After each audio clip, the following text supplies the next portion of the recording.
Yes, team. Huge welcome back to the Total Mental Performance Podcast.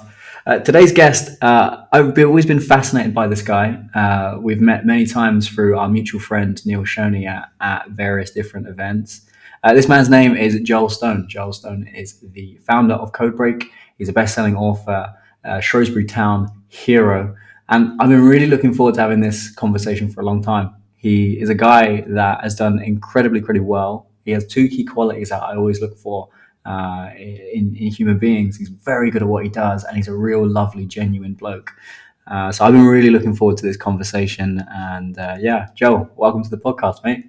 Thanks for having me. What an introduction. I need to be careful being branded a Shrewsbury Town hero. I think if everyone that has a season ticket is branded a hero, we're in dire straits. Well, do you get to the games? So I'd say 90% of games I go to, apart from this season, I've been slack, but it's just been because of a transition in the business.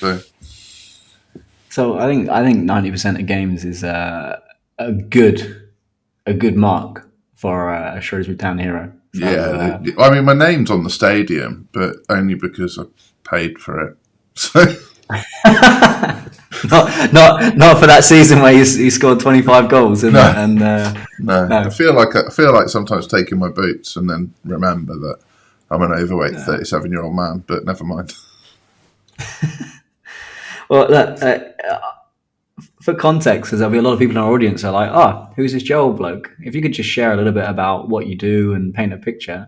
Yeah, cool. Yeah. So I run a marketing agency called Codebreak. We help owner-managed businesses all over the world grow their leads, grow their database, nurture their database, and generate predictable, scalable growth. And around that, I've ended up becoming a best-selling author, a speaker, a podcast host myself, and also working a lot with business owners in various mentorships on marketing, AI, automation, mindset, and anything around the kind of mindset to be successful with your marketing. And that's kind of been a long journey from starting a business in my mum's back room. So, yeah. Well, take me right back. What was that business, and how does one go? And for context, Joel works for some incredible businesses. He's built a really sizable, successful agency, but everyone only sees that bit. They don't see the bit where, hang on, this was me trying to figure it out. We're always still figuring it out, but run me through the story. So there's a long story before I started in business, but the bit where I decided to go self-employed, I was actually training to become an accountant, which is obviously nothing to do with marketing, and I had a degree in graphic design. And I was also starting to realise that I probably had severe anxiety and depression, and a lot of the traits that I thought were normal traits and normal ways to feel weren't. And so I handed in my notice at the accountancy firm I was working for. And what most people think you're going to do when you're suffering with mental health issues is then take a break and perhaps have a think about things and chill out. And instead I went self-employed, which is pretty much the opposite of what everyone would advise. But anyone that's had any level of anxiety will know it's often like feeling out of control.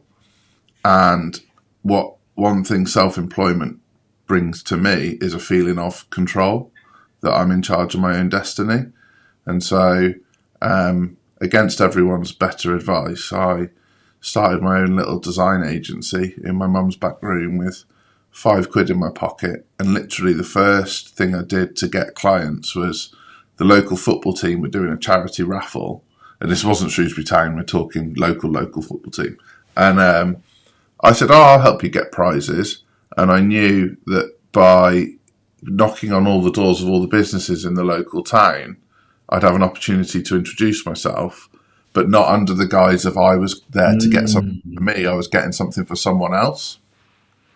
And I got my first 4 or 5 clients by doing that. And then we were away at the races. Wow. Yeah. I'm curious, at the time when you said everyone around you was saying it was probably a bad idea to Hmm. go self-employed and actually take a break, did you have many people that were business owners or self-employed around you at the time, or was you the guy that was breaking out of that? Was you the one that went first? Um, so my dad, by the nature of what he does, so he's a carpenter and joiner by trade.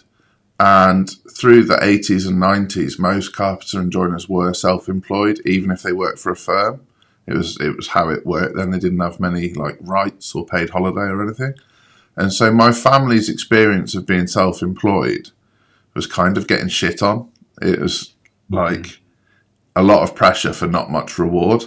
I had an uncle who was kind of like the black sheep of the family, let's say, although not in a derogatory sense at all, but he moved to Australia, set up in business, did very well. But again, it wasn't like that meant he didn't have stress or anxiety or his life was any better than anybody else's. It was just different. And so, yeah, there wasn't really somebody to turn to who could say, actually, going self employed can mean that you control your day, you control when you can take a break, you can control when you go to the gym. And that wasn't how it started out either. I literally went self-employed and started working 16 hours a day immediately. It was just like no Mhm. structure, no process, no Yeah, template. I just went for it. yeah.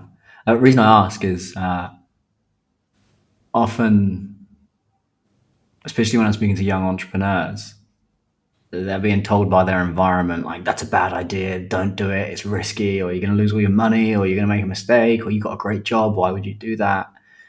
And it does take a moment where you have to grab your destiny by the bull of the horns and go, right, I'm going to walk my own path. But that's not always easy, particularly with fear of judgment, fear of failure, fear of Yeah, what if it doesn't work out, what if I look like an idiot. It sounds like you went, well, I want to take control, and anxiety does do that. It's like, if I can control my destiny, or feel like I have control, then that can actually be quite calming, and it can be quite good. And it sounds like you channeled that energy, that depression and the anxiety. And you went, you know what? I've got to put it into something, and I can control this. I'm going to do it. Sounds like you really broke through a lot of internal resistance inside you, but then also perhaps in your environment in order to go and make that happen. yeah. I mean, I'm quite fortunate that I've had like a very, very colourful upbringing, but my mum has been the one constant, and she's never said you can't do something. She's never said, "Oh, don't do that," or "That sounds insane." She's always just been supportive, even if she disagreed. And so, um, perhaps where some people might get financial support from their parents or parent, or they might get guidance in the form of experience from a parent or parents. With mum, it was very much like emotional support, that she was just like, no, you do you. Like you can achieve whatever you put your mind to, and I believe you can. And whether or not everyone else thought I was insane, Mum was quite constant with that, and that was really useful in at the start. Hmm.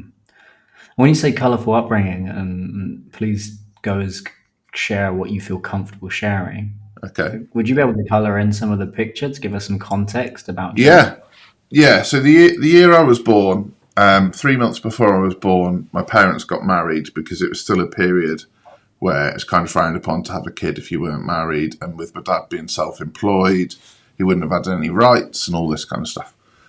So they got married on Valentine's Day 1987. 7 days after they got married, my dad's brother committed suicide. And Mm, so I was born in the May following that. And yeah. I was born into a family in a lot of grief and a lot of stress. And it was a mess, really. It wasn't like, and rightly so, I guess. It had come as a big surprise. They didn't see it come in. I think from the stories I've been told, my uncle was quite a gregarious, outgoing guy, normally like the life and soul of a party, quite funny. So for him to suddenly pass away came as a real shock. And at the same time, my dad had been having some pretty severe mental health issues, but hadn't got them diagnosed or sort of caught onto what it was. And when this happened, that kind of put it all on steroids, made it a lot worse. And so as I grew up, my dad, it panned out that he had bipolar disorder, and he was in and out of hospital for most of my life. And that got worse as I got older. He would have periods where he was really low and not really receptive to anything, and not interested, what appeared not interested in anything. And he'd have periods of like mania and manic behaviour where he'd spend a lot of money, be very aggressive, be quite like verbally and physically abusive. And this is a tricky one to explain to people that haven't experienced it, but he would almost have like beyond human strength and powers, because he'd get himself into such a manic state that he could just do things that, a bit like the whole, like when a mother's worried about her kids trapped in a car, she can rip a car door off. If you've ever met someone with severe mental health issues, when they get really, really distressed, they can be very strong or very strong-willed. And that's a really tricky thing as a child to compute. So that, my upbringing was colourful because of that. And it was in an era where mental health wasn't really talked about. And when you went to school, the other kids at school knew that my uncle committed suicide, and that they knew that my dad was in and out of hospital. And so the phraseology is horrible, but I was from the family of nutters. And that's hard to kind of navigate. When I was 12, my dad quite graphically tried to commit suicide. And we, as a family, like I'm not like we're not the kind of family that ever have a day off. And so I went to school the next day, and I got bullied about it, and it was just a lot. And so also that was probably the first day where I truly stood up for myself, where I just went, like, I'm definitely not in the wrong here. There's no consequence the school can put on me that's worse than what I'm going through. These two lads are literally like bullying me and calling my dad a nutter, and I'm just going to stand my ground. And I did, and I earned quite a lot of respect from that. And I would say, like, through that period, my coping mechanisms were either being the best, so I was very, very competitive, and so I had to be the best in class, because if I wasn't the best, I had self-doubt because of everything that was going on. And also my parents had drilled it into me, if you work hard, your life will be better than ours is, which is like, that was kind of like the motto at home, was like, work hard and you won't have to have a life like this, which I'm not sure is entirely true. There's plenty of people that work hard and don't work their way out of a situation, but that was in the back of my mind. And my other outlet was sport. I was like wildly competitive. I loved athletics, judo, football, and like I openly describe myself even now as the kind of guy you don't want to play a board game with, because I'm just like, I really want to win.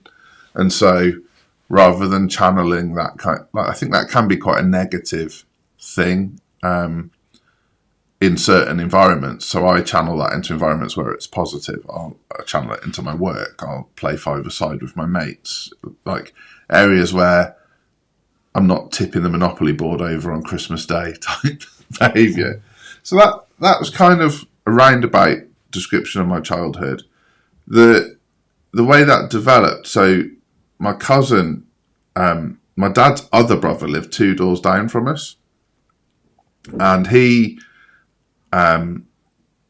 displayed a lot of kind of dysfunctional behaviours too, but in a different way. And his son was 4 years older than me, and all, pretty much like my big brother, grew up 2 doors down, did a lot together, introduced me to all the things you're not meant to introduce people to, like played together. But his dad introduced him to alcohol when he was young, and whereas my parents had introduced quite a lot of boundaries and work ethic, he kind of had the opposite of that, but for the same reasons. And he ended up passing away from alcoholism before he was 30. And that gives me like a lot of insight into what could have been. And then the other key thing that happened as I was growing up is kind of unexpectedly at New Year, 20 years ago, pretty much to the day, I found out that my best friend had committed suicide. And she'd text me on New Year's Eve asking me to give her a call. And at the time I was with my girlfriend, and my girlfriend was a little bit jealous, and I just felt it was inappropriate to give her a ring at that point, and I didn't. And when I did ring, she didn't answer. And when I went back to college on the 3rd of January, I found out that she'd actually passed away that night. And that's been a very tricky thing to process through my adult life. And so that kind of anxiety and depression that I was suffering when I was an accountant, I actually think I started suffering with anxiety and depression when I was about 8 years old.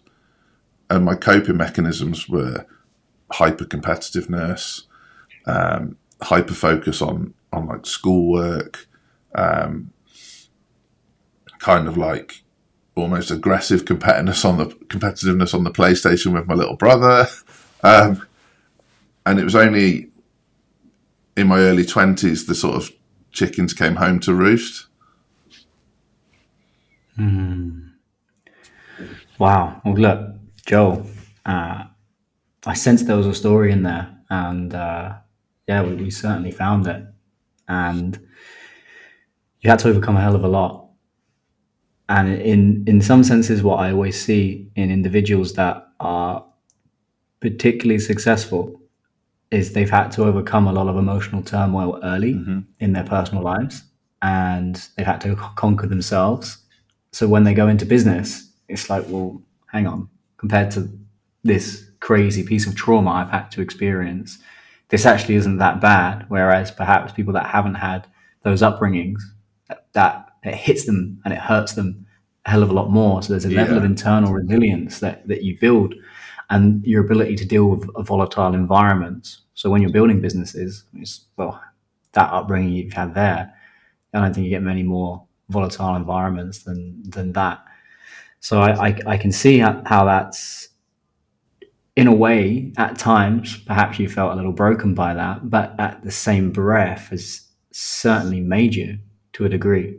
Oh, 100%. And like, I don't tell that story for sympathy. I don't tell that story for like likes and views and sound bites. I tell it because I want people to know that other people have gone through stuff, and if you're going through it, that there is light on the other side of that. And there's also a reality to it as well. Like, if something really bad happens, like COVID or loss of a family member, I'm kind of your guy, because I can process big trauma quite well because of the nature of my life.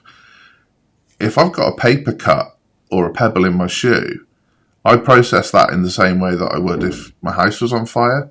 And that's not great. That's like a bit of a toxic trait. So I've got a trauma response that I have to consciously work at all the time.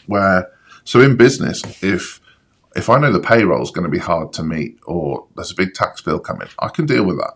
Like that, that stress is fine. If a client's been a bit arsey, sometimes I can find myself having written a legal letter when it's not not an appropriate response at all. And so like I have like things in place where I'm going to do that in a Google Doc, and 2 days later I'm going to come back to it and see if that was an appropriate response or not. And on a scale of how often when you go back to it, because I have something similar, when there's conflict, you probably feel conflict quite deeply, right? Yeah. I feel that too. When you go back, because I do the same thing, I'll sleep on it 2 nights and then I'll come back to it. Like, if you're going to say as a percentage, 10%. What percentage of those messages ever get sent? Yeah, about 10%. It's probably getting better actually as I get older. So now, because that process has been in place for 15 years, sometimes now I recognize it before it happens, but I just have to be careful I'm not taking a sledgehammer to a walnut, and that's how I would describe it. Yeah. So there's a story when I was training to be a therapist that they spoke about. I'll actually find the documentary if I can and send it to you. But essentially, they talked about identical. There was a pair of identical twins who had an alcoholic father, and then they were put into the care system, and they were split up. They weren't kept together. And one of them was put. I think it was a family of bankers or business people, like a very successful, loving family. And then the other one was put in a working class family where alcohol was still present, and they got completely split. They didn't know each other, and then eventually they tracked these two twins down, and they wanted to study. Psychologists wanted to study like what happened, because they're genetically both the same. How much is nature and nurture and whatever. And then when they caught up with them, one of them was a huge success, and then the other one was an alcoholic, and they were experiencing a lot of abuse from their father. And when they asked them, well, how comes that you turned out like you did? Both of them said, with a father like mine, how could I not? So one of them Yeah, wanted to yeah, say, I wanted to create a environment for my family and my children that wasn't like that. And I seen a different way. Whereas the other one had only just seen more of that and made an unconscious decision that, well, what do you guys expect from me? How could have things been different? And it sounds like you've had a similar experience, uh, you know, yeah. to that. I I would say like the sort of pre-programmed default is I'm comfortable in the turmoil, and I can sense that happening sometimes, and I could easily find myself just wading through shit all the time, because that's what I know. But I've also got a really strong sense of wanting to provide a better life for my family and also help other people have a better life. And if I'm constantly fighting my own battles, I'm not serving the people I love and the people I care about as well as I could. And so there's actually like, I have to be really self-aware about how selfish it is to just sit in my comfort zone of turmoil, which is a really like weird thing to say, because people are like, well, why would you want to be stressed and uncomfortable? It's like, well, that's because that's all I know. And actually, sometimes when life feels smooth and kind of like I'm in flow state and things are going well, that's when I feel at my most panicked, because it's unusual for me. And so I have to make a conscious effort to know that that's okay and not to go looking for a problem. Yeah. Yeah. I see this all the time. What I see with entrepreneurs is that level of turmoil. They associate success and they associate, outcomes that are positive with that. It's also a survival mechanism, which is, well, hang on, feeling this way has kept me alive and maybe pretty successful. So why on earth would I want to change that? And it doesn't matter what evidence everybody else tells you, your unconscious mind only cares about keeping you alive. Yeah. And then it's only your conscious mind that really cares about your desires and your goals and your dreams. And then they talk to each other and they create an unconscious connection between, well, when you're in the turmoil, it's always led to really great, amazing things. So go back into the turmoil. I Yeah. used to have Yeah. the same loop, which was when I was boxing. I remember after one fight, I boxed spectacularly, but I was really scared. And I told one of my mentors and one of my sponsors that. And he said to me, Kieran, it, it was one of the best and worst advices ever. He said, Kieran, you fight best when you're scared. So guess what I used to do before every fight? I'd make myself terrified and I'd burn up all of this emotional energy, making myself even more scared, because my unconscious belief was the more scared I am, the better I perform. And there is a level of fear that's healthy, but then there's too much fear and then it becomes crippling. So then all of a sudden my performances started to really dip because I was so scared, you know?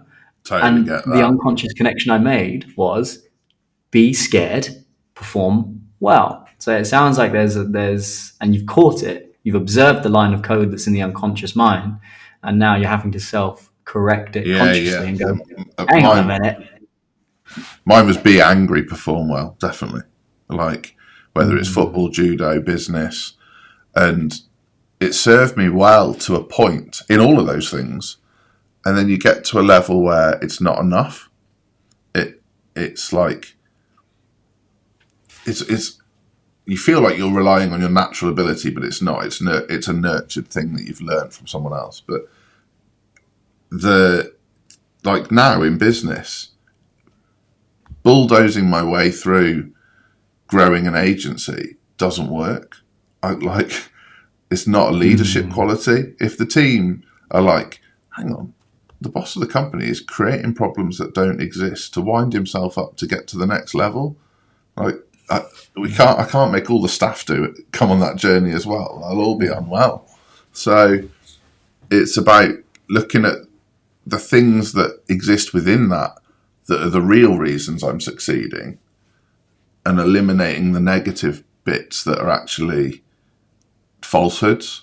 And like football's an easier analogy than business. I used to think that when I got angry, I played better, and to an extent I did, because the adrenaline was there. I was probably yeah. more warmed up. I was less afraid of the tackle, let's say, and a little bit like, just had a little bit more about me. But then when I figured out that I could get myself into a state of flow where I still wasn't afraid of the tackle, I still was warmed up, I still had the adrenaline where I needed it, but I wasn't emotionally knackered from what I was trying to do to myself. I could play at that level, but for the full 90 minutes. Mm. Yeah, Wayne Rooney springs to mind for that.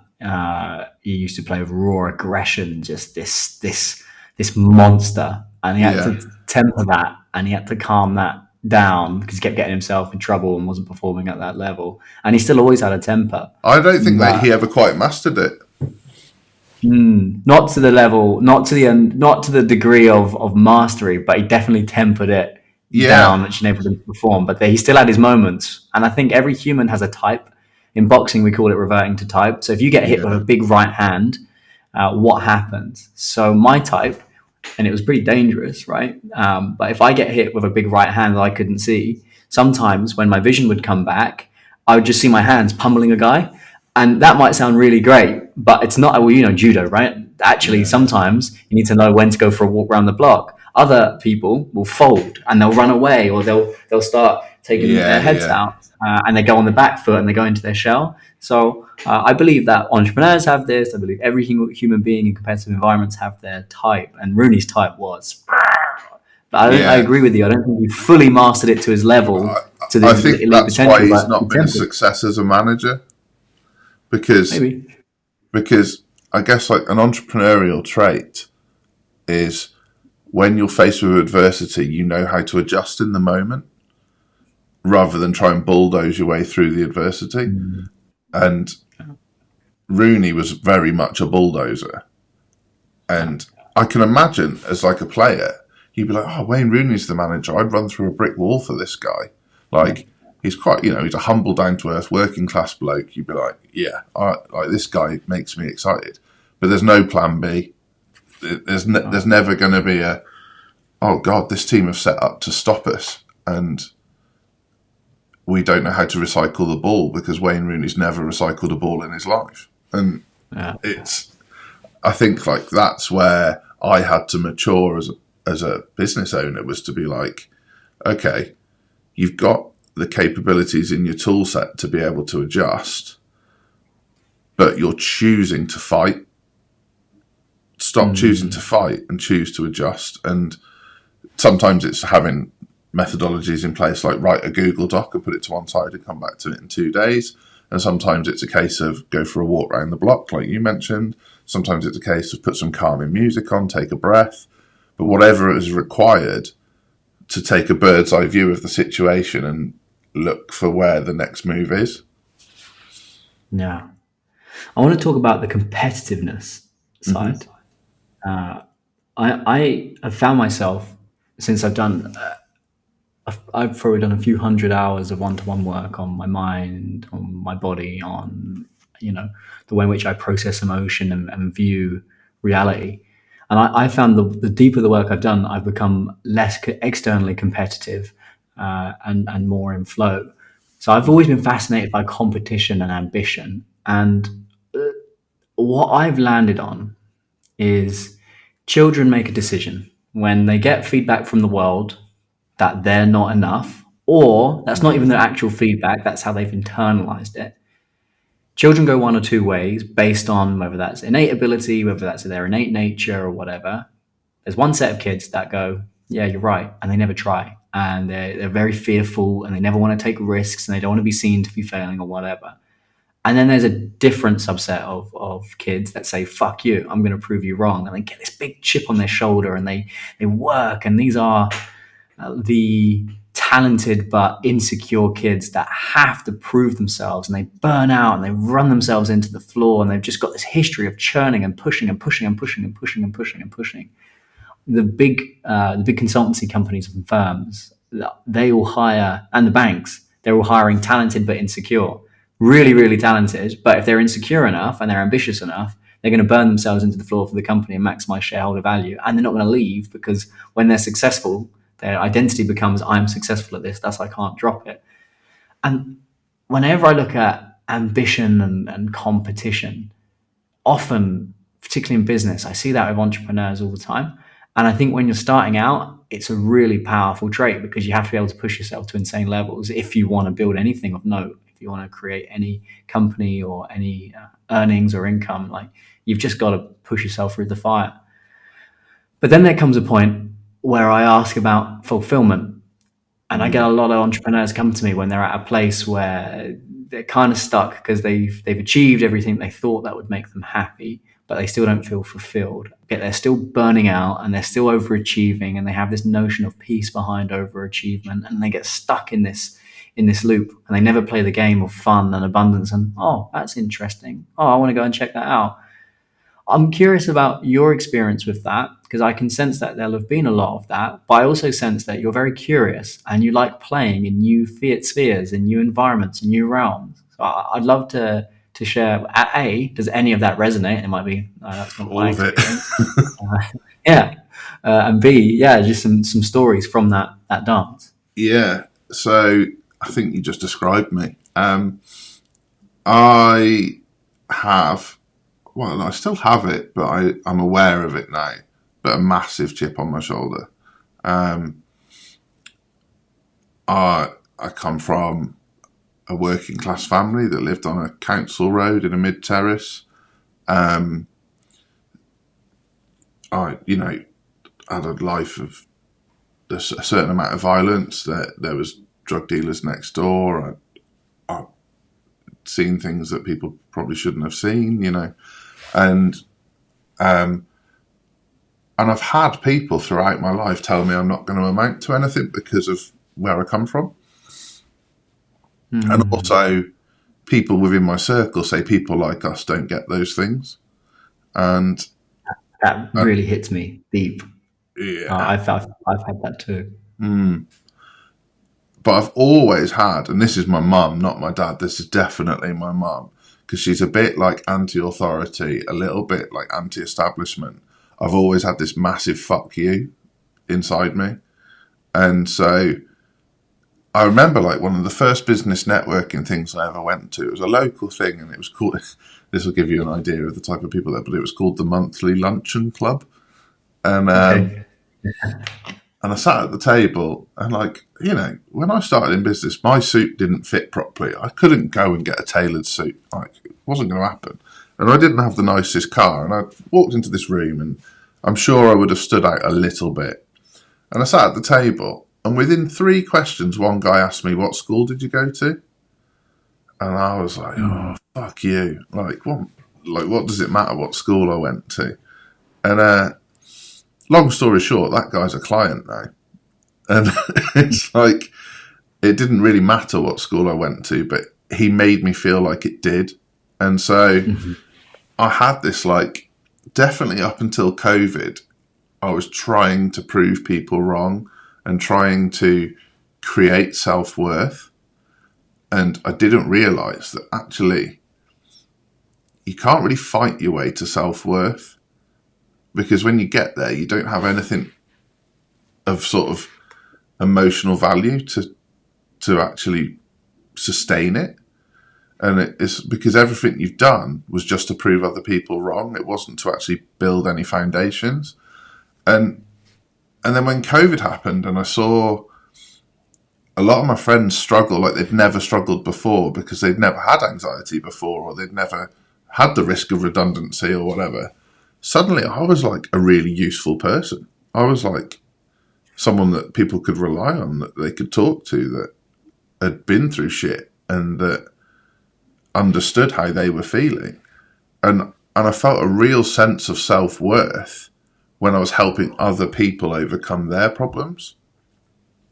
And post-COVID, that translated into the business too. It wasn't about how big can I build this business as a fuck you to everybody else. It was how big can I build this business so that my success metric is how many other people have I helped achieve their dreams, be that clients or staff. And then a byproduct of that success is I will be able to afford to have the lifestyle of kind of adventure and curiosity that I want to have. And that is how it's panning out. Like, not in an arrogant sense, but I'm helping a lot of people. I get amazing fulfillment from that. I wake up in the morning and I'm actually excited to wake up, which for me is a big thing. Yeah. And then I also get to do mad shit. So like last year I went to Los Angeles to a conference with Gary Vaynerchuk, spent time with Gary Vaynerchuk, spent time with T-Pain, like really random stuff. And then took one of my clients and some close friends down to San Diego afterwards. And we like went to San Diego Zoo, went whale watching, like things that if I listened to my inner voice would be like, stuff like this doesn't happen to people like you. And now I do all sorts of stuff that people like me shouldn't do. And it's great. Yeah. Wow. I really resonate with that. Especially, so I grew up in a council house, but actually quite a nice town. So yeah, same. Yeah, and I grew up in the nice bit. 'Cause every town has a not nice bit, but I grew up in a council house in the nice bit. So going to like people's houses as a kid, I could see how much nicer their houses were and all of the things they had and I didn't have. And I was known as the council house kid. And I had undiagnosed ADHD, so I couldn't sit still at school. I'd create problems. I wasn't stimulated. And that feeling of environment of I'm just not enough as I am, or fuck you, I'm going to prove you wrong. So what do? Become a boxer, because men should have six packs and they can fight. And then you go into software sales, because men should provide as well, right? So then I'm fighting and I'm making loads of money, right? And fuck all of you. And that energy, I think...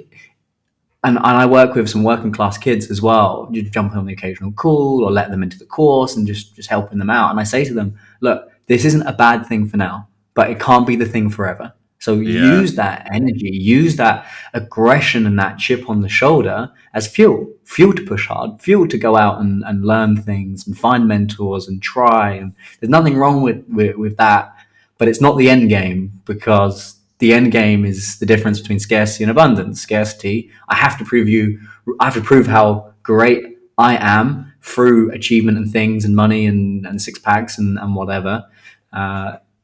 There's not enough to go around for everyone. If you win, I lose, or whatever. And then there's abundance, which is, well, how great can this be for everyone? And a rising tide lifts all ships. And how can we facilitate that?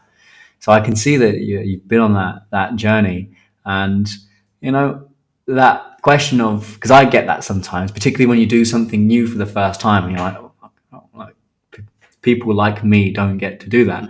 But actually, Joel, there are so many stories of people from troubled backgrounds that didn't have, the resources that other kids had. Yet there are, and you work with them and I work with them, there are like thousands of these individuals. So on the flip side, as an adult, sometimes a bit of reassurance is actually people exactly like me are experiencing this every single day. I actively seek those people out as clients. They're the best clients. Yeah, because yeah, the most they're fun, and they just they're get shit like done. it says stay hungry behind me. They're hungry for it, like, Mm. and they're also grateful when they get those things because they've never had them before. So they don't take it for granted. It's not like, oh, we're going skiing next January, and then they're like, like every year since I was 5. It's like, no, we're going. I've never been Yeah. there before. This is a new experience, and like the other side is that helped me get this kind of abundant mindset was I met my wife, and she comes from a more middle class upbringing than me, but she had adversity too. She's had like 17 operations in her life because she had severely clubbed feet. She's just had a major operation again recently, but she sees the world very positively and very calmly, and I would describe it as like she sees the world through the eyes of a child. So when a bird flies past, she's just distracted and fascinated by it. If a butterfly, if Mm. if we walk past a dog in the street, she has to introduce herself to it, and I watched her behaviours, and I was like, I think I've got that in me. I'm just choosing to ignore it because I've got all this like fight and angst and energy. Mm. And actually, if I just take a step back and enjoy that, and that's where all the curiosity has come from. I don't think I would have ever have done half of the exploring I've done if it wasn't for her, because she's sort of given me permission to. And Mm. it's like, it's actually really nice sometimes to just look out the window and just enjoy how nice the view is without much other thought coming into it. Mm. So she's brought you a series of gifts. The ability to Yeah, be yeah, present. 100%. So even right now, for some reason, you've been seeing Tail. He's like trying to dig a hole in the sofa. Get down, right? But him, this little guy, it's funny. He's here. Um, at the end of the day, when the sun sets, he comes and puts his head on my knee, and that Yeah, means it's playtime. And he'll nice. keep doing that until I spend 10 to 15 minutes with him playing with him outside. And the ability before, I could never have done that because it was like, oh, get out, I've got to work. But now it's like, actually, that's quite an important moment. It sounds like she's giving you the gift of being present and looking Yeah, at yeah. animals and little moments, but then It's fun. also curiosity. It's What, funny you should what say else? that. So in COVID, my dad got sent to prison, and he hadn't been in prison before. Like, he'd always been treated as a mental health patient, but the lady he was married to, I think wrongly, started reporting him to the police instead of consulting with his social worker and his doctor, which turned out to be true because his conviction got overturned. But when he got sent to prison, when he first got arrested, the police left his dog in his house, and it was a 6-month puppy, and we had a 24-hour decision to decide whether we wanted a dog or not, and we went for it, and that dog has taught me so much. It is insane, like, because he's reliant on me. He needs 2 walks a day. He needs feeding. He needs watering. He needs grooming. And yet he's always present. So he is smelling stuff, enjoying things, saying hello to people, like, and he isn't allowing like thoughts of the past or anxieties of the future to cloud his now. And Mm, and it's like, it's mad that a rescue dog and a wife with the mind of a child has yeah.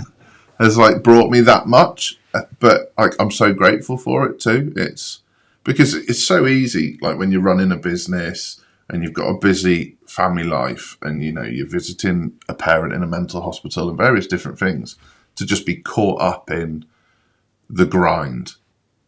And yet when the dog starts wagging his tail at you because it's time to play, Yeah. Yeah. Yeah. or your wife tells you to come running because there's a sparrow in the garden, you could go one or two ways. You could be irritated by that and say it's distracting you from what you're meant to be doing, or you can see that as a real gift and a real opportunity to just recenter yourself and be present again.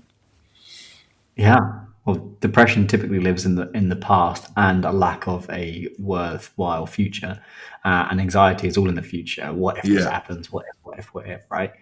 Whereas these little moments, these little beings, these environments that we can create can actually catch us and go, hang on a minute, I've got nowhere else to be other than playing with the dog or being with family or whatever. But it's a big challenge that entrepreneurs struggle with is switching off Mm. and being able to be present. With my ADHD, mine's in the 99th percentile. So my mind is very sensitive. It takes a small trigger. And then next thing you know, I'm ripped out of my body and I'm already in the matrix in my mind. And I have to work really hard, really, really hard. And it's something that most entrepreneurs struggle with. But optimizing your environment for life, for actual living and presence and being there is I call it the psychological pressure valve. You might have heard me speak about this in one of the talks when I was speaking Mm. at Neil's events, but it's like we've all got this level of pressure in our minds and in our heads. And if we don't have moments to go, that pressure, it builds and it builds and it builds and it builds and it builds.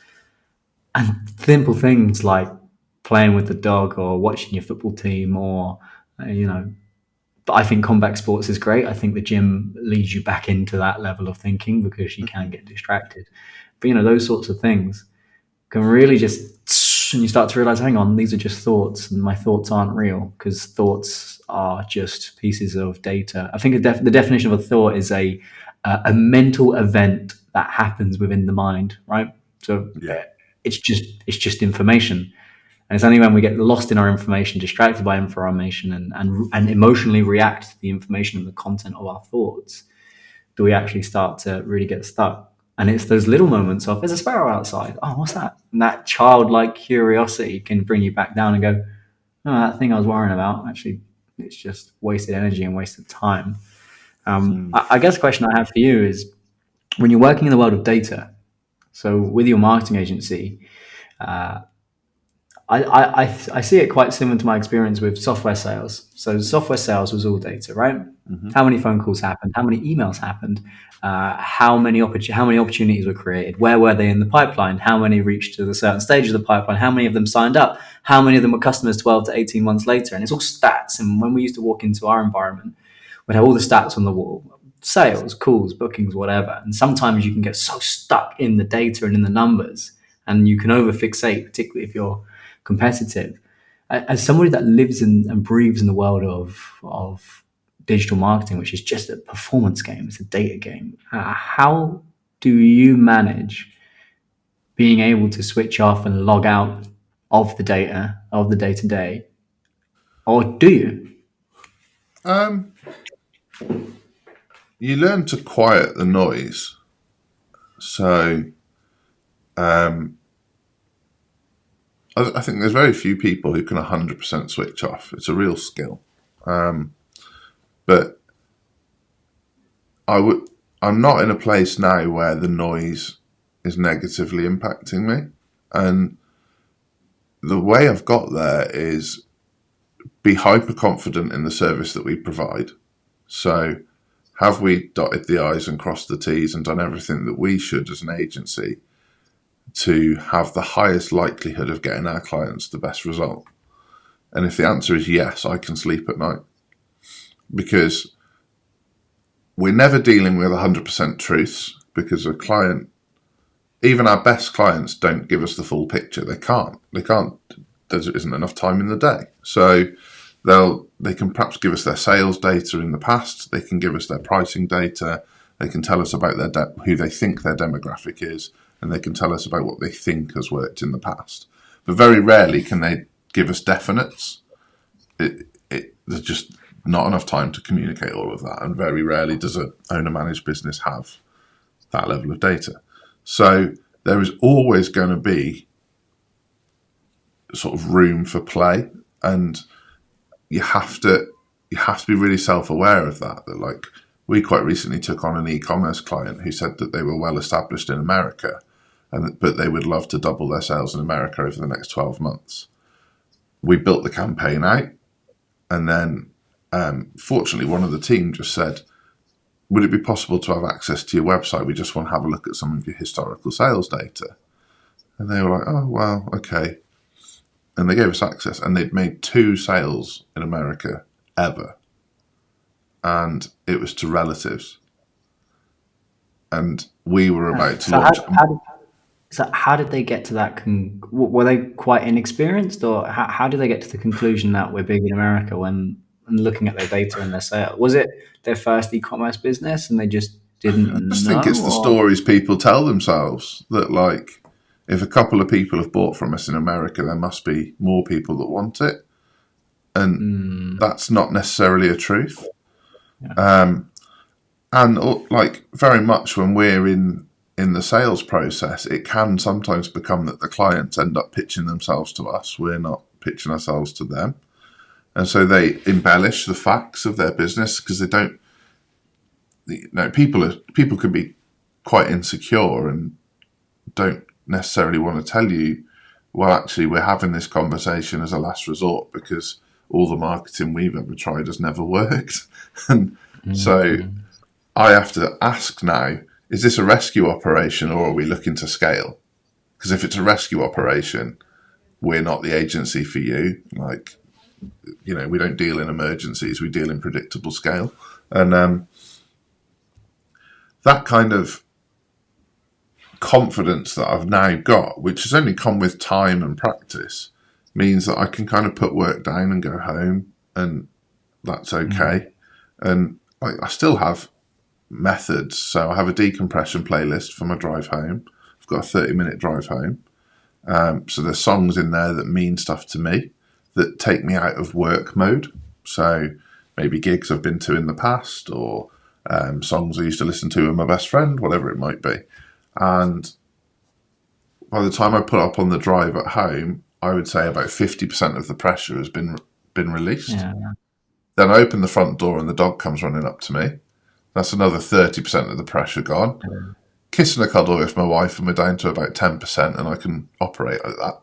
And like, that's kind of how that's my reality. And like, my brother, who would never want to be self-employed, thinks that's insane. Like, he's like, well, I get to put work down and I don't have to worry about it till the next day. And I'm like, well, that's your choice and that's cool, but that's not what I want. Yeah. There's something to be said about the commute. So I work from home, and I've been doing that for the last 4 years, and I've really been thinking about this year about actually getting an office for the commute, not for any other reason other than because sometimes, you have a big day, right? And you come out and you can have a range of different emotions. Sometimes you might be on top of the world and you're like, yeah, fucking come on, that was amazing. Yeah. Other days you're angry. You're like, how could that have happened? What on earth? Or sometimes you're like, whatever. And then I stroll out my office, go for a little walk around the place, and then my partner's there.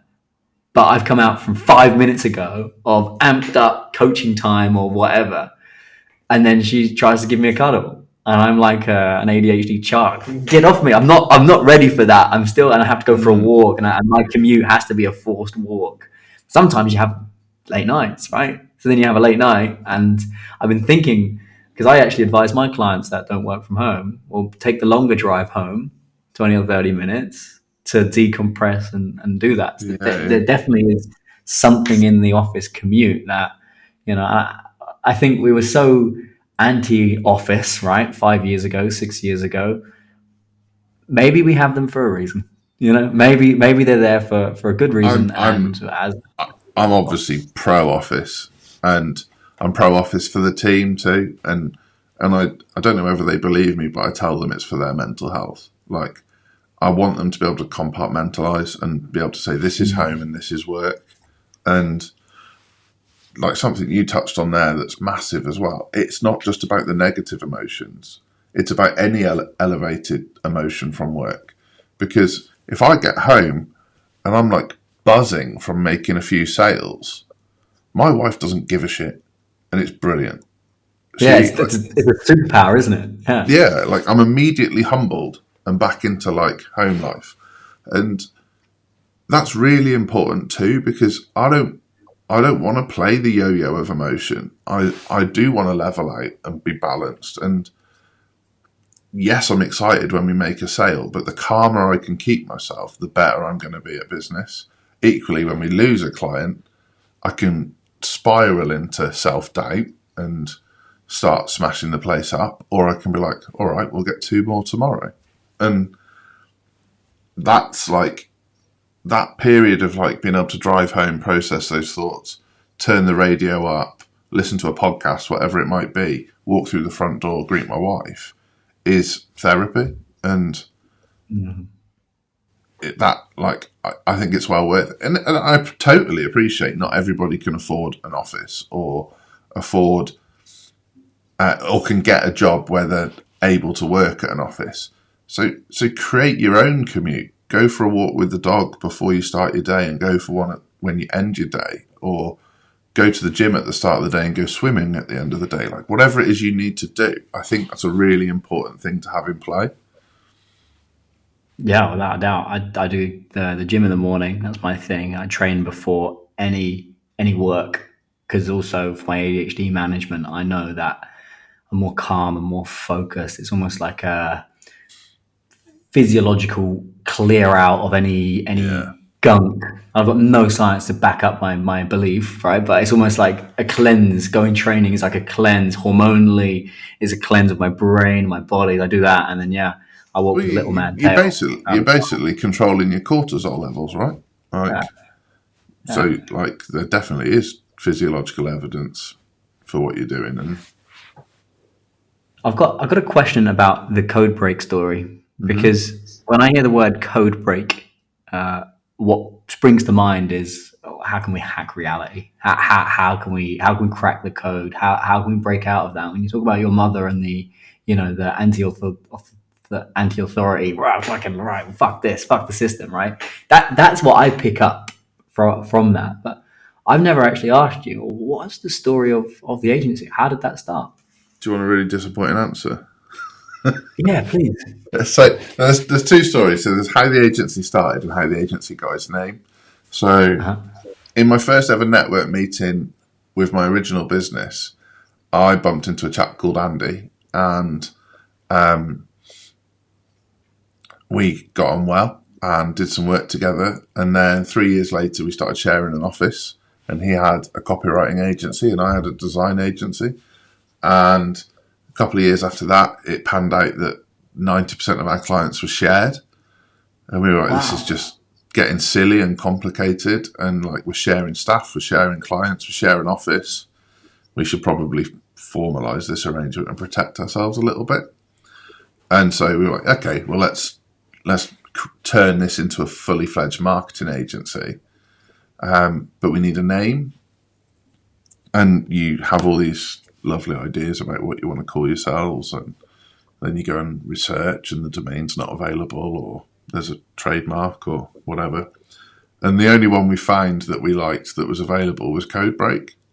And it didn't really have any story around it that we could link to it. We were a bit worried that people would think we were web developers. I thought that at the first glance, I assumed, oh, these guys must be techies. Yeah, yeah. And so we just had to kind of, but we were like, it's a good name. Like, it's It a is a good name. solid name. People will remember it, and it's available. So let's buy it. And then we had to kind of build the rest of the story around it. So Stay Hungry was the name of our book. And then off the back of that, the dinosaur emblem came into play, and the attitude came into it. And it was a happenstance that worked. And then the story as it goes. So this year's 10 years of Codebreak. In May last year, I bought Andy out of the business and took 100% control. So it's like, it's been a fair journey. And on that journey, would you be kind to share? some moments where you're like, I don't know if we're gonna fucking make this? Has there been some agencies? I've coached a lot of agency owners, right? And they tend to be high stress, high pressure. You know, you have big months, and then you have months where you're thinking, "Fuck, how am I going to do the payroll?" And the cash flow is not like a steady. All right, we build up a recurring revenue. Often there's some really big months, and then there's some real drop off. They're quite roller coastery businesses. Yeah, it's Could very you, feast could you and share a famine. moment or two? Yeah. Could you share a So moment where you're like, oh my God, fucking hell, how did I get out of that? pre-COVID, we were very much a local business, so Shropshire and the surrounding area, and there was stability to that because you kind of knew what you were dealing with, and if someone didn't pay an invoice, you could literally go knock on their door, which sounds aggressive, but it's not. It's just the reality. Like if someone's going to bump into you in the pub, they're more likely to pay their invoice. Yeah. It's sort of Yeah. like, and so we had kind of small retained clients. We had lots of little projects, websites, branding, that kind of thing going on, and it was a nice existence. We perhaps weren't making the impact that I didn't know I needed to make then. But it was a nice existence. And then COVID happened. And I remember saying to Andy at the time, this is going to be fucking bad. And he was like, oh, it's just the mainstream media. Don't worry about it. But something in my head was like, no, this is a bad one. And it could have been my anxiety getting away from me. And this is the one thing that turned out to be true, but it's like, it was niggling at me. And then they announced just very quickly on that. Can I ask you? A lot of anxious people struggle to differentiate between anxiety and intuition, right? And I think this is a really important thing because I coach people on intuition and how to distinguish between anxiousness and that point. So I'm really curious. The feeling that you had when you had anxiousness and what if this happens and whatever, if you were to think into your body, was there a clear difference between the what if feeling and then this hunch, this yeah, intuition? If you could really say, okay, the what if anxiousness actually happens, maybe my chest, my stomach, this was coming from a yeah. different place. So Or was it the exactly the same hunch, and it just panned out? the hunch and the intuition doesn't come with any physical pain. I don't think. I think it feels like clarity, even if it's not true. It feels like clarity. Anxiety feels like you're suffering from the consequences of something that hasn't happened yet. And so I would describe how I felt about COVID as intuition over anxiety. I was like, I could just tell by, like, we were literally being served videos of people dying in the streets in China and Italy. And I was like, whatever's going on, whatever you believe in, this is not good. This is a stinker. And then Boris announces the lockdown. And within a week, we'd lost 70% of our client base. And if people remember what that was like, at that point, we still thought a lot of us were going to die. So when someone rings up and says, I'm cancelling my retained contract, it was not an appropriate response to turn around and go, well, you're still in contract, you need to pay. Like, anyone with any level of empathy would have been like, fucking hell, this person's probably worrying about their family dying. The last thing we're going to do is enforce a direct debit. So we took this massive hit and we were like, right, okay, we're going to have to look at bounce back loans and the I can't remember what the how to pay staff was called. The furlough scheme. And so we went to look at it, and because our companies had operated separately for so long, it was only in the last year that we'd combined the payrolls, and that meant we didn't qualify for furlough. And so we didn't qualify for furlough, and I felt very strongly that I wasn't willing to make redundancies based on a national emergency. Like, it's like, rightly or wrongly, my values and it could be working class values, I don't know, were screaming at me that this is not your employee's fault. It's not your fault either, but this is the life you chose and this is your burden to carry. And you need to support these people because right now they're scared and you need to show some leadership qualities. And so what it panned out I had to do is I had to sell my house to make the payroll. And I mean, that's a slight exaggeration in the sense that in order for us to be able to make the payroll, I had to sell my house so I could survive. That's the reality. It wasn't like I was injecting thousands of pounds into the company, and Andy wasn't. That's not the case. He, on their side, they took a bounce back loan. On my side, I sold the house. We both injected some funds, and that's how we made the payroll. But it felt like there was no end to it. We were just like, this could be horrific. And we had a really kind of straight up conversation where we just said, like, well, what can we do? Like, what can we do right now? Whilst we've kind of got time on our hands, we've got staff doing nothing. Like, what can we do? And we decided to write a book, but frame the book around our methodology in marketing and make it useful for people outside of our local area.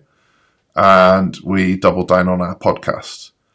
And what that meant is when restrictions got lifted and like the world started to open up a little bit more, our positioning in the marketing world had shifted from being this little local agency to actually having a certain amount of authority.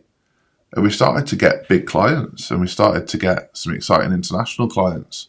And the bounce back on the other side was unbelievable. We went from like a local agency that was doing some quite exciting things to suddenly like getting noticed and doing some really impactful, powerful stuff. But that feeling was shit. And then the only other time where it's really got like that, and again, I felt like it was intuition over anxiety, which, in fairness, when you have depression, whether you're managing it or not, intuition's actually really scary because at least with anxiety, when you talk to a therapist or talk to a family member or a loved one about it, they'll be like, you do realise those thoughts aren't real. And then and it does release the pressure valve a tiny, tiny bit. When it's intuition and you say it to someone and they're like, yeah, that sounds about right, and you're already feeling quite depressed about it, that is shit. And the situation we had sort of end of 2023 coming into 2024 was I strongly felt that perhaps Andy's heart wasn't in it anymore. And but mine was. But because of that, we were pulling in slightly different directions, and there was no fallout or any kind of like animosity between us. But he wanted a business that ran itself quite efficiently and paid him a certain amount of money every month, and I wanted a business that I could reinvest in to make as much impact as I possibly could over time. Neither of those are wrong or right. They're just different approaches. And I started to get quite anxious and depressed around the fact that we were on different paths. And I started to feel out of control again, like an employee in my own business, and revisited some scary places because of that. And I knew that my only way out of that situation was to buy him out of the business, but I knew that I didn't have the means to buy him out of the business.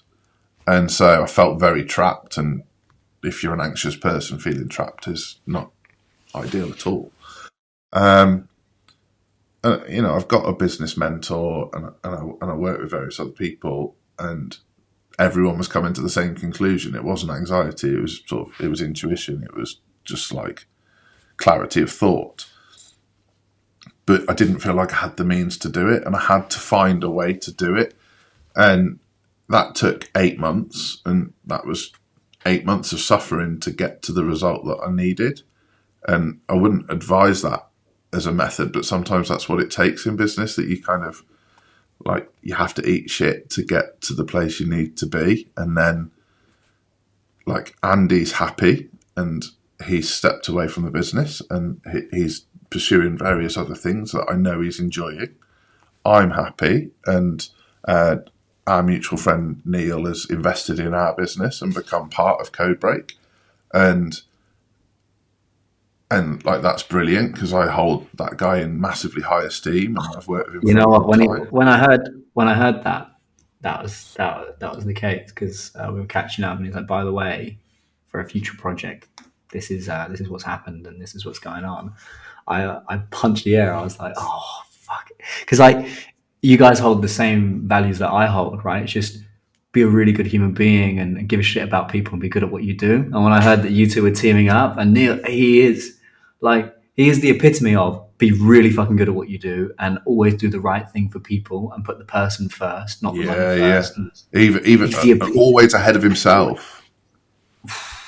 always, yeah, always. And I've seen that so many times. And when you do the coaching that I do, you're peering into people's souls. Like that might Yeah, sound of a little bit course. deep to some people that are listening, right? But essentially, I'm peering into one's soul to understand one's suffering and understand what somebody truly wants.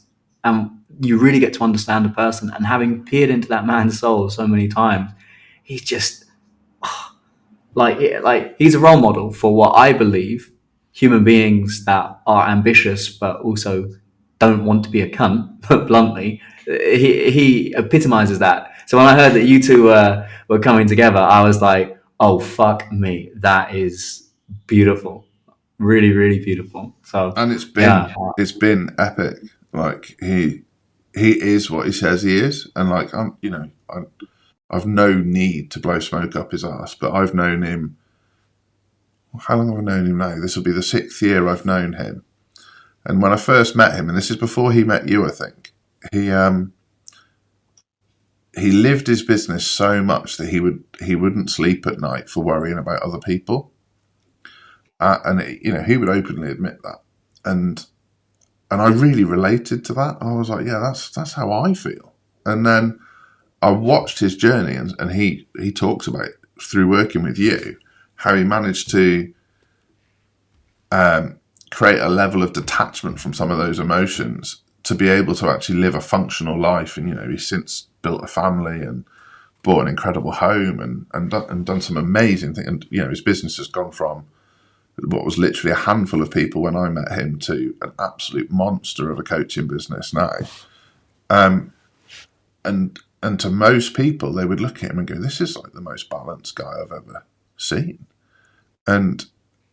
But he wouldn't be offended for me to say he's practiced to get to where he is now. It's not. It wasn't like he's always been this balanced. You and I have both seen photos of him lay on the floor where he's lost like 20 kilos in body weight through stress. It's like the guy has worked hard to be as balanced as he is now.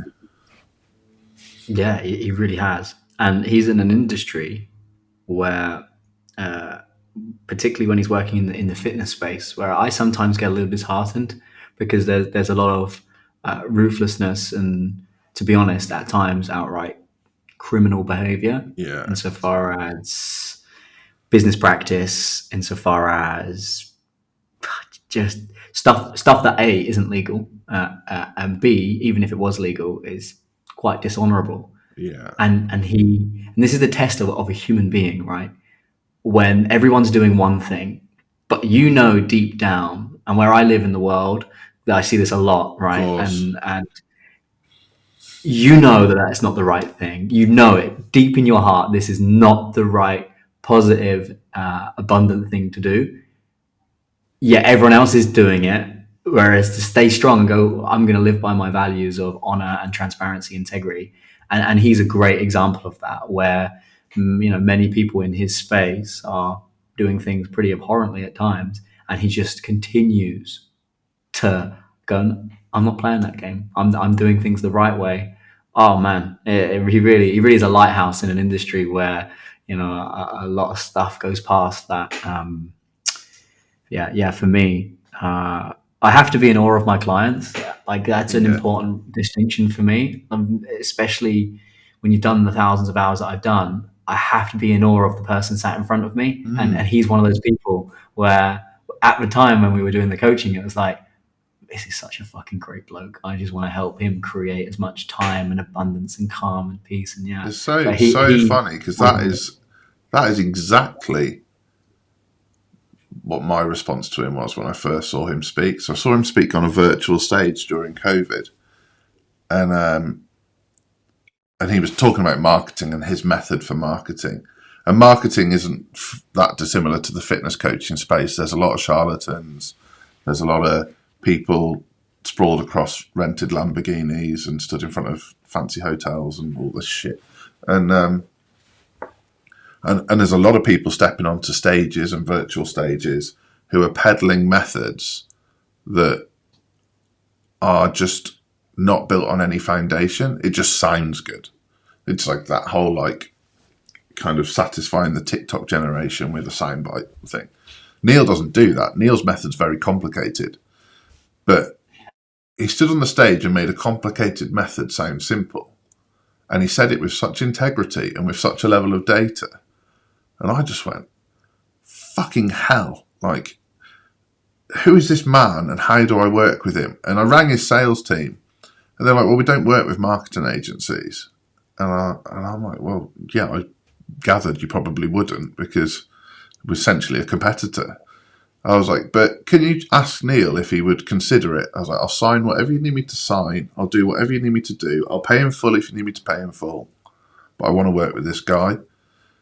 And for some reason, because he's never done it before and he's never done it since, he said yes. And like, to an extent, like the guy lives by his values so much, it can almost be annoying. Like, it's like he uses Voxer to communicate with people, which is, for people that don't know, is an app a bit like WhatsApp, but far more annoying. And if he's having family time, he's not checking Voxer. And that's his boundary, and he's got that in place. And he's one of the few people I know that actually stick to those boundaries, and I respect him so much for it. It's just ace. Yeah. It's extreme discipline. And I speak to all of my clients about that. So for me, Wednesdays and Saturdays, you can't get a hold of me. Wednesdays is my king day. I find having a half day off in the middle of the week recharges me for my Thursday and Friday on like a completely different level. Yeah. So we speak about having hard, ruthless boundaries to a degree, and then also training your client base to communicate with you. Because it's a communication thing, just like raising a dog or having a child or having a relationship. You got to train each other how to communicate. But yeah, like, and for me, he's a bit of an old school man insofar as, look, if it's right, it's right. If it's not right, it's not right, and we won't do it. And yeah, when you're in an environment where lots of people are doing things that you kind of know shouldn't really happen, but you go, oh, fuck it, I'm not playing that game. And I see that a lot here where I am. It really shows the test of character. And I believe that iron sharpens iron. And what is what someone said to me the other day? Someone said, I was just warming up before I was boxing, and before I did anything, this guy said, "You've had loads of fights, haven't you?" And I said, "Yeah, how'd you know that?" And he goes, "Game knows game," right? Yeah. and he's seen something clearly back then. He saw something in you. He's peered into your soul and gone, well, at energetic level, he has similar values, and I trust him. I know he's not going to take the piss, and Yeah, that's and where you build such a fruitful relationship. The thing we've both got as well is an element of naivety that people are inherently good. And so I would rather trust people and be let down than never trust anyone. Yeah, me too.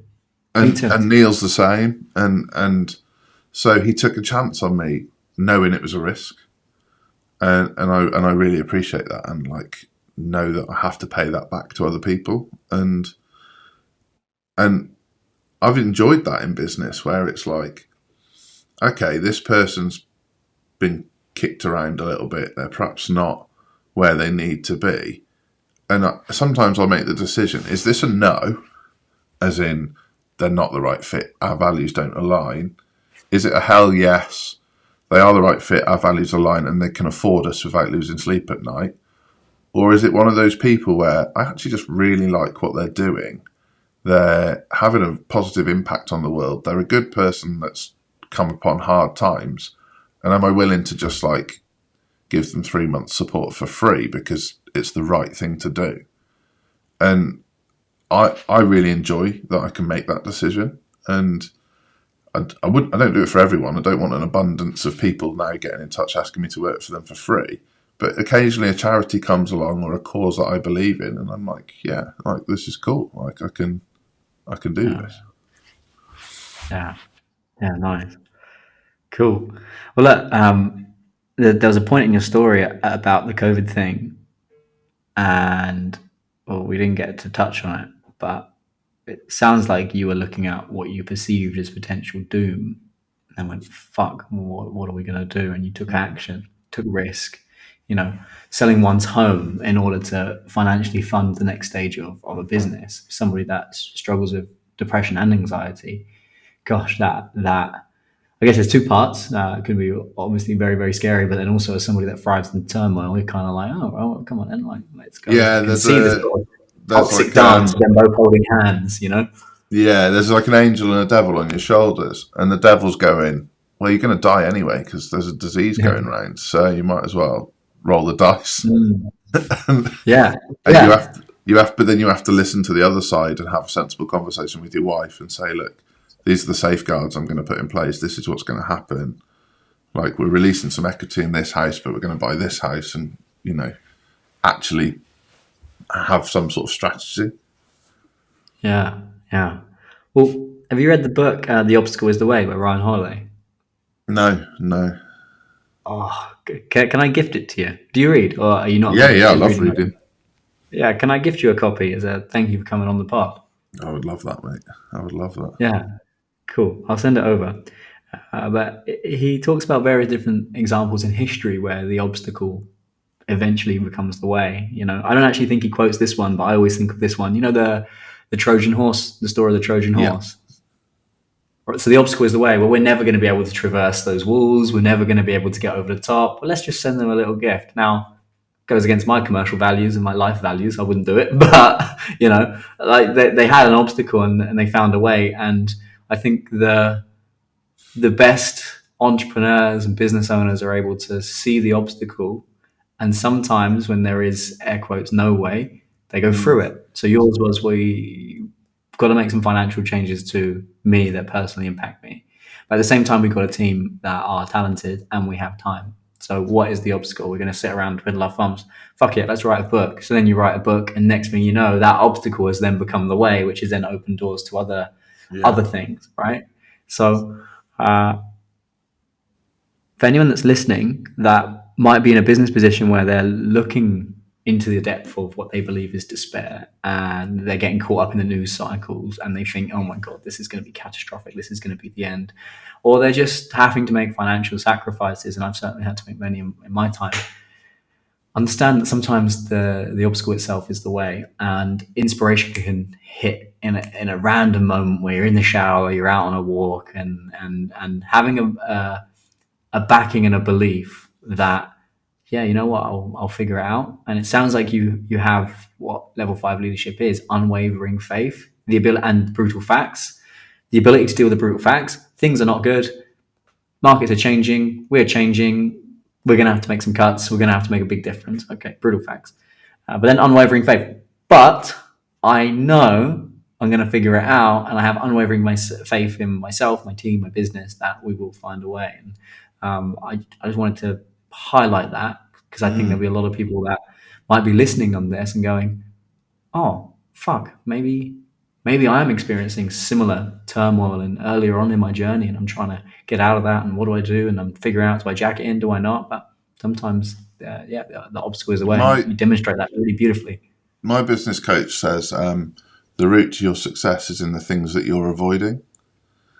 And it's a similar sort of concept to what you're talking about, where, for example, I was getting very anxious and very low around the fact that I knew I needed to buy Andy out of the business.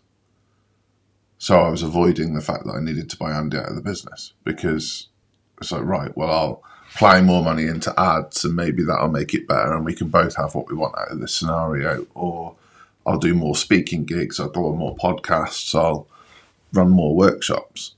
But the truth and the reality was always staring me in the face. I was just choosing to avoid it. And then that obstacle was kind of the source of my pain. And that is no slight on Andy whatsoever. That's an entirely me issue. But now I've seen a few things happen since then where I know my sort of self-worth has come into question, whether it's like somebody not paying an invoice or not behaving within the values that we think they should behave within, where I now know that the best way for me to resolve those things is to approach them and not the take a sledgehammer to a walnut that we talked about before, but to constructively look at, okay, this person hasn't paid their invoice, but we've done the work. They've seen the benefits of our work. So the right thing to do here is to let them know that if they don't pay their invoice, we will take the matter further. And maybe historically I would have gone, is this worth my energy and time? And therefore I'm not going to do it. But I'm the kind of person that my self-worth then depletes. So actually I do need to approach that. I just need to approach it without emotion. Avoidance, I truly, truly, truly believe this, which is avoidance kills more dreams than any other thing. It really, really does, because often, I think it was Chris Williams that said it actually, which is success comes from the work that you're avoiding. You know, Yeah. in boxing we say champions are made when no one's looking, and deep down, you'll always know if you're avoiding something. You'll always know, yeah, but I'll just do this instead, and I'll do this instead. But champions, people that actually deliver a life that they want to live, they look at the thing that they're avoiding and they almost just drag themselves through it. And they go, all right, okay. And the obstacle is the way. The only way is through, not around. And once you take the first step, whether it's an email, a call, a conversation, then it's already rolling. But it's that first step is often the thing that I find holds people up and slows them down the most, you know? And God, avoidance, it's killed more dreams, more relationships, more businesses than any other factor in my view. And I'm very Yeah. rarely am I absolute in anything. Yeah, no, I totally relate to that. I think like my younger brother for a long time lived a life of avoidance for fear of getting himself into the situations we'd both experienced in the past. And it's only in the last sort of, well, weirdly, lived a life of avoidance and then decided to become a retained firefighter, which is a very unusual move, but also kind of typical with people who have got neurodivergency or anxiety or whatever it might be. And that unlocked his life, because then he suddenly realized, I can run into a burning building, so I can do anything. And like, it's fascinating. Where I was always the opposite. I was like, don't tell me I can't do this, because I'll do it just to prove you wrong. And both can kind of be a bit toxic. Yeah, they certainly can. It's just managing them and harnessing them, right? Because we all have energy. It's just how you harness energy. We all can perform and hit flow state. It's just doing it how you do it. I've got a couple of clients in the past where for them to process energy, they need to scream like, because Yeah, they're yeah. carrying so much charge, and they judge themselves for doing the thing that they need to do. And it's like, well, hang on a minute. Does it help you? Yeah. Why don't you do it? Everyone told me I was being an idiot or being stupid or whatever. It's like, well, fuck them. You just a pressure Do that. valve. And it's, Yeah, yeah. yeah, yeah, yeah. And when you learn to own your bit, so for him and for your brother and for you, it might be different ways of doing it, but it's what works for you. And when you can become shameless in what works for you, and that's where you get to radical self-love, radical self-worth, and radical relationships. When you come across somebody that's shameless, you just feel, oh, that's them. It's not So my refreshing. thing, but it's refreshing, and you respect them. You know what? I Yeah, wouldn't do that, but the fact that they love it and they're shameless about it, there's a level of confidence and respect that comes out of that, which again, it can't be avoided. you It's feel always safer around those kind of people yeah, you do. because they're unashamedly themselves, and so even if they're not your flavour, it just makes life that little bit easier to be around that kind of person. Yeah, no, it really does. Joe, mate, thank you so much for coming on the pod. I deeply, deeply enjoyed this conversation, and I was listening to my intuition. And I've been meaning to drop you a message to jump on the pod for a while. I think I saw something, and then I was like, "Oh, I've got to message him now." I really deeply enjoyed this conversation. Thank you so much for coming on. Um, I've got one final question. Hmm. So obviously, you'll have seen my TMP company, Total Mental Performance, and what it does, and you'll have Yeah. met some of our clients and whatever. But I want you to delete that and delete this podcast for a minute. I want you to think about the phrase total mental performance. So if Joel had total mental performance in his definition, how would you know? Um, so I think flow state is a good way of thinking about it. So total mental performance for me is the ability to achieve what I want to achieve without allowing the noise to detract from what I'm doing. And like my zen, where I find my peace is in doing things that feel worthwhile. And that's where I find my total mental performance is doing things that have value to me. And normally things that have value to me is because it has value to others. Not always. Like I'm never going to say that I'm entirely selfless. That wouldn't be true. But I find I can get myself into flow state when I'm doing worthwhile things, either for other people or for my family or for myself, that in my case create experiences that excite me. Beautiful. Beautiful. I love that. I could unpack that for another 5 or 10 minutes, but I'm very, very wary of time. But mate, thank you so much for coming on the pod. I really deeply enjoyed this conversation. Where can people find you if somebody's like, I don't know who this Joel bloke is, right? But I need to scale my company from a steady, ready, scalable perspective, and I like this guy. I want to learn more. Where can we send them? So, firstly, thank you so much for having me. It's been a pleasure. And if anyone wants to talk marketing or scaling automations, either visit codebreak.co.uk or just hit me up on socials, which is at Joelstone Official. Cool. All right, mate. Well, team, if you enjoyed this episode, please do share it out. Share it to somebody that needs to hear it. Put it out on your stories if you can, and leave a review. This year, I'm going to be focusing a lot more on bringing these conversations to the world. I think they're really, really important for you to realize that regardless as to how you think or feel, you can still perform. And regardless as to what adversity you experience, you can still perform and you can still show up and you can still find a way to build a life of freedom, of impact, and love and abundance. It is possible.